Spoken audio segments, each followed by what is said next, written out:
Iran military का भयानक दावा, अब्राहम लिंकन एयरक्राफ्ट कैरियर को कोस्टल क्रूज मिसाइलों से दहलाया।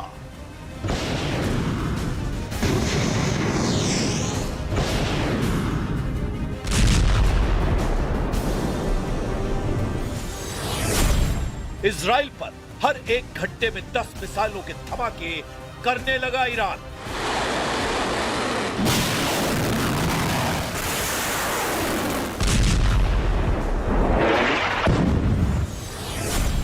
ईरान के बुशहर परमाणु प्लांट के पास हुआ हमला तो ईरान ने किया इजराइल के हरेदा पावर प्लांट पर पलटवार।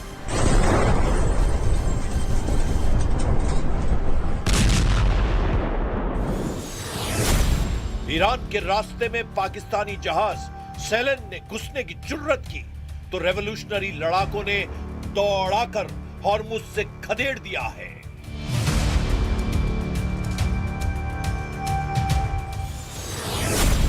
ईरान के नए सिक्योरिटी बॉस का ऐलान, अमेरिका इजराइल से लड़ेगा इस्लामिक वर्ल्ड का नाटो।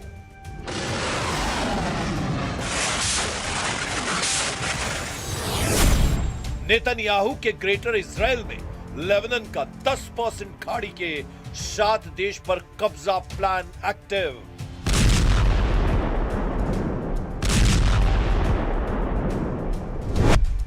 ट्रंप पीस प्लान बना रहे हैं। इधर ईरान ने दावा किया है कि ट्रंप गलत फहमी का शिकार हो चुके हैं, क्योंकि युद्ध तब तक चलेगा जब तक ईरान जीतेगा नहीं। ईरान मिलिट्री ने ट्रंप को मैसेज भेजा है कि वो खुद से सीज फायर की डील कर रहे हैं। ईरान ने दावा किया है कि असल में अमेरिका युद्ध हार चुका।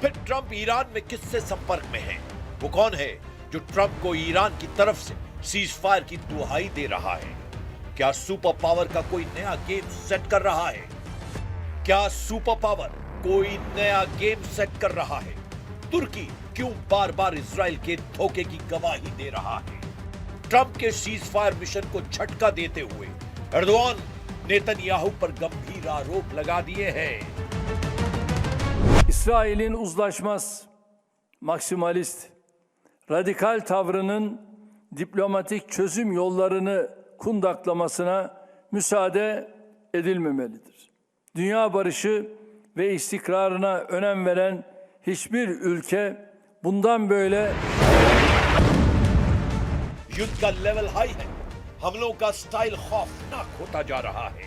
ट्रंप ने 15 शर्तों वाला पीस फॉर्मूला ईरान की तरफ उछाल दिया है। जवाब में ईरान ने 7 सूत्रों वाला चक्रव्यूह बना लिया है, मगर इजराइल फिर से युद्ध का रुख पलटने का ऐलान कर रहा है। नमस्ते, आप देख रहे हैं कच्चा चिट्ठा। मैं हूं आपके साथ जसप्रीत कौर। ईरान के सीज फायर प्रस्ताव ठुकराने से भड़के ट्रंप ने सबसे भयानक बमबारी के ऑर्डर दे दिए हैं, जिसके बाद तेहरान के बाजार पुलिस मुख्यालय को बारूदी धमाकों से उड़ा दिया गया है। इधर ईरान ने इजराइल के सभी एयर डिफेंस सिस्टम को चीरकर भारी तबाही मचाई है। ईरान ने हर घंटे 10 मिसाइलों को लॉन्च करना शुरू कर दिया है। ईरान ने दावा किया है कि कोस्टल क्रूज मिसाइल से ट्रंप के जंगी बेड़े लिंकन पर हमला किया गया है।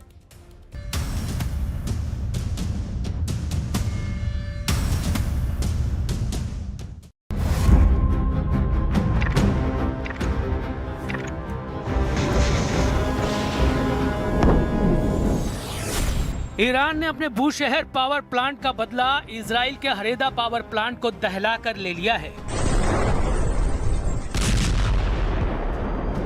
ईरान का यह पलटवार बता रहा है कि वो मिसाइल के बदले मिसाइल मारेगा, बम के बदले बम मारेगा, ड्रोन के बदले ड्रोन से जवाब देगा। Oh my God! चाहे इजराइल हो या फिर अमेरिका, ईरान हर हथियार का तोड़ निकाल ले रहा है। ईरान ने ट्रंप के सीज फायर प्लान की कार्ड जैसे निकाल ली है। एक तरफ ट्रंप दावा कर रहे हैं कि ईरान से बात चल रही है, ट्रम्प दावा कर रहे हैं कि ईरान टोटल सरेंडर के लिए रेडी है। The other side, I can tell you, they'd like to make a deal. And who wouldn't if you were there? Look, their Navy's gone, their Air Force is gone, their communications are gone. That's the biggest problem. It's very hard to communicate. लेकिन Iran military और leadership Trump से ठीक अलग बयान दे रही है। Iran के supreme leader ने ट्रम्प से समझौते से साफ इनकार कर दिया है। ईरान के नए सिक्योरिटी बॉस जनरल जुल्कद्र ने अमेरिका से समझौते पर बिग नो कह रखा है।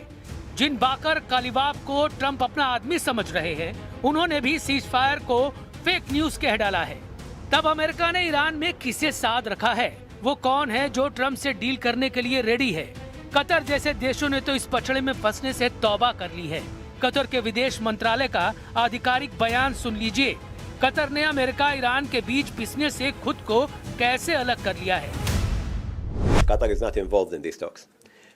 Our views about any talks, if they exist, are consistent with our very principled position that all conflicts will end on the negotiation table. समझदार मुल्क हवा का रुख भांप चुके हैं, मगर कुछ मौका परस्त युद्ध को भुनाने में लगे हैं। वो अमेरिका ईरान की डील में बिचौलिया बनने के लिए उतावले हैं। अमेरिका इजराइल ईरान की लड़ाई में नंबर बनाने के चक्कर में कुछ देशों ने हद पार कर दी है। पाकिस्तान का जनरल मुनीर दावा कर रहा है कि वो ट्रम्प का पीस प्रस्ताव ईरान को भेज चुका है। तुर्की के स्वयंभू खलीफा एर्दोआन दावा ठोक रहे हैं कि युद्ध की मध्यस्थता वही कर रहे हैं।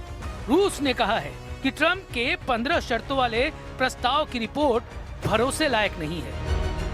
Такого рода информацию иранские наши друзья нам не передавали. Это первое. Второе. Мы не знаем, насколько достоверны все эти сообщения. रूस की बातें ईरानी मिलिट्री से मेल खाती हैं, जिसने जानकारी दी है कि उसकी सीज फायर पर किसी से कोई बात नहीं हो रही है। इजराइल ने भी युद्ध को रोकने का कोई सिग्नल नहीं दिया है। नेतन्याहू अपने सलाहकारों के साथ नए सिरे से सिक्योरिटी मीटिंग कर रहे हैं। उन्होंने सिक्योरिटी कैबिनेट को भी बुलाया है। इजराइल ने अब तक ईरान में अपने सभी टारगेट हिट नहीं किए हैं। नेतन्याहू का प्लान ट्रम्प से बिल्कुल अलग है।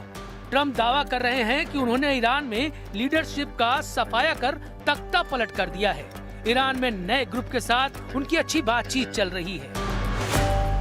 We have really regime change. You know, this is a change in the regime because the leaders are all very different than the ones that we started off with that created all those problems. So this was, I think we can say, Jason, this is regime change.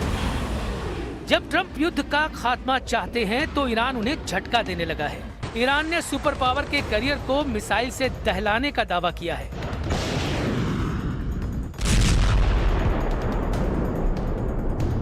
Iran ने coastal cruise missile से linker career को निशाना बनाने का ऐलान किया है।